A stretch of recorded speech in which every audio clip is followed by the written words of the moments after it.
ExerciseBay.com, Dave Parisi. Integration.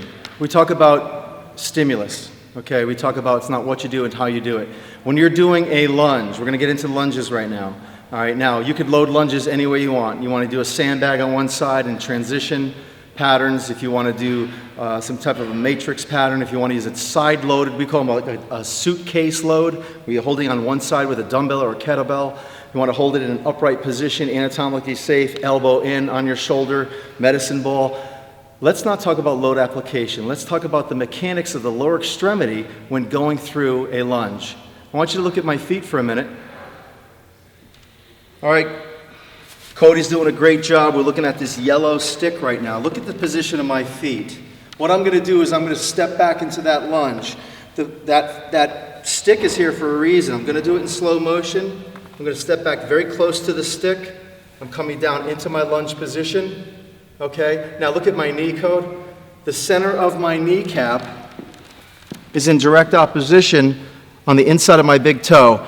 Okay, that's called axial alignment. Axial alignment is when the center of the patella, okay, that modified hinge joint, is right over the second metatarsal. Let's just say it simply. Draw a dot in the center of your knee, look straight down, make sure it's on the inside of your big toe. Here's what we don't want. I'm going to watch my knees. As I come back, I don't want to shift in.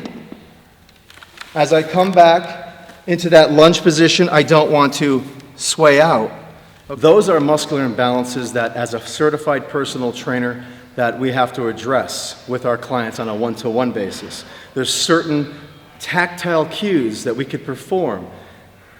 Let's not talk about corrective exercise programming. Let's talk about someone does not have a kinesthetic awareness of where their body is, so small tactile and verbal cues might correct that. So, here we go. I'm going to go back into that lunge position.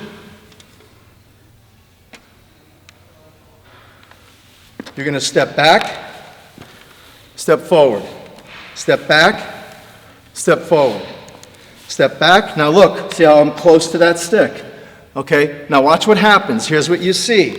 People don't have the ability to stand on one leg. They go back and they go off to the side. What does that do? Think about what happens. Internal rotation on the hip, and you're putting a lot of stress on the system. So that's something you want to do, is make sure they step very close to the stick and up. Very close to the stick. This is how you create a kinesthetic awareness. Very close to the stick. Okay? Very close to the stick. Very close to the stick.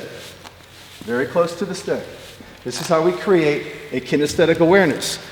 A kinesthetic awareness of where their body is in space as they step back into that lunge. We're going to talk about why I would never do walking lunges, but then we have a solution. ExerciseBay.com. Stay tuned to watch our version, or really, the human body actually contacted me the other day and said, I'd love to do walking lunges, but could we please do them this way? Stay tuned.